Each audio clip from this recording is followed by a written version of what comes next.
This is the Parallax Proof of Concept screencast. We'll be using VirtualBox to virtualize the Ubuntu instance for the orchestrator as well as the Parallax machines themselves.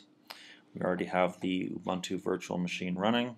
If you take a look at the hardware for this virtual machine, we can see that there are two network adapters, one that's connected to the standard network and one that is connected to an internal network. This is the adapter that has the DHCP and Pixie services running on it.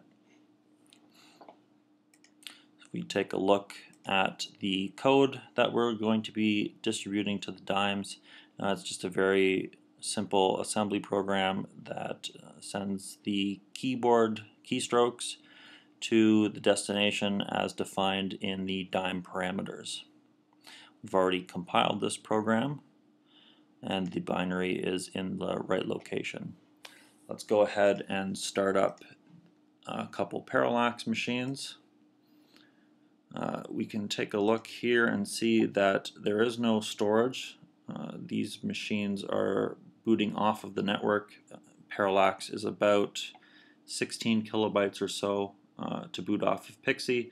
It's a very lean operating system written in assembler, and it has everything it needs once it's booted to operate normally. So that is gone and started up. The boot up is very quick. We'll start up another instance here. And we'll start up a third one as well.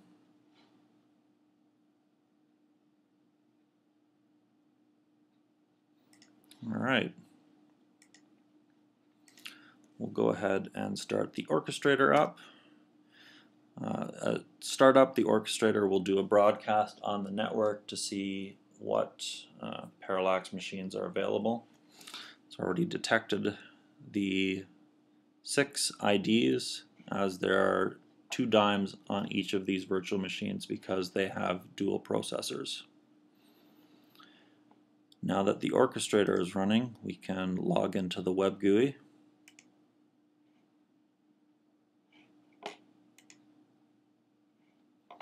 And we can see a graphical representation of the dimes. We can look at the information here.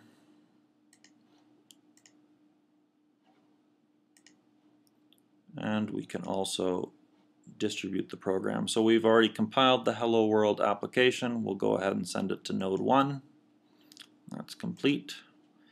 Then we will modify the parameters of node 1 to output to itself. So when we type a key on node 1, it will display on its local display. We'll go ahead and start that up. So that's running now. You can take a look at node 1, and when I type a keystroke, it shows up on the local display, and we'll also see that the transmit and receive is also lighting up. Actually, this is just for information use. The packet is not actually being sent over the wire because it's just going to the local machine. We'll go ahead and distribute that program to node 2, and we'll start that execution. Now we will modify the parameters after the program is already executing, and we'll tell node 2 to send to itself, and that is complete as well. So we have it running here on this machine. Likewise, if I type a keystroke, the keystroke is displayed on the local screen. Now what we'll do is we'll modify the dime parameters on the fly, and we will get these 2 nodes to talk to each other. So we'll set node 1 to output to node 2. And we will also set node 2 to output to node 1.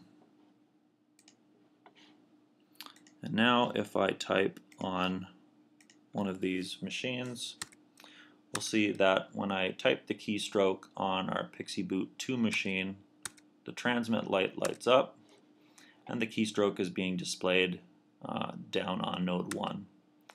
Likewise, if I were to type on node 1 here,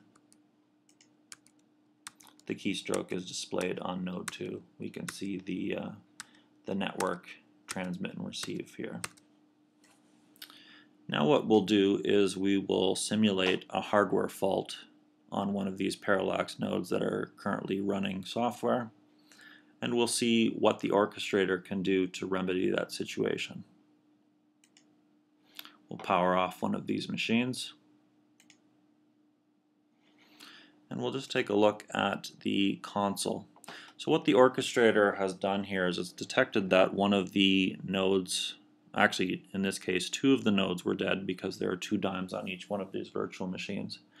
It's noted that one of the dimes was running a program, so it's found a suitable replacement of an available machine that was on the network, redistributed the program to that dime, also redistributed the parameters, and any of the other dimes on the network that were communicating with the failed dime, the parameters on those have also been updated as well.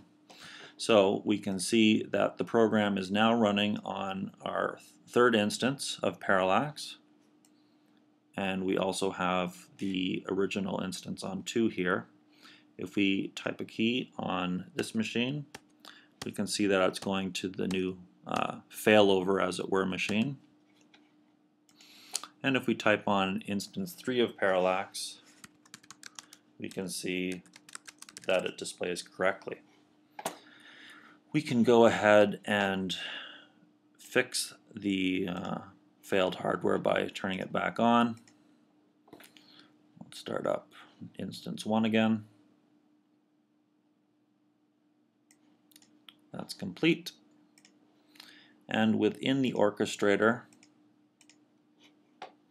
if we refresh this, we'll see that node 1 and node 3 have failed.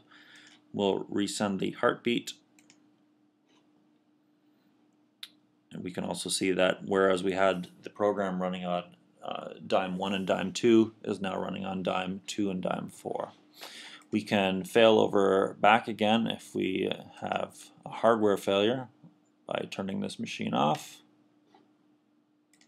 We'll see that the program gets redistributed back to the original machine. And we'll just check to see that the data is being sent. And it has been a success. That is all for now. Thank you for watching.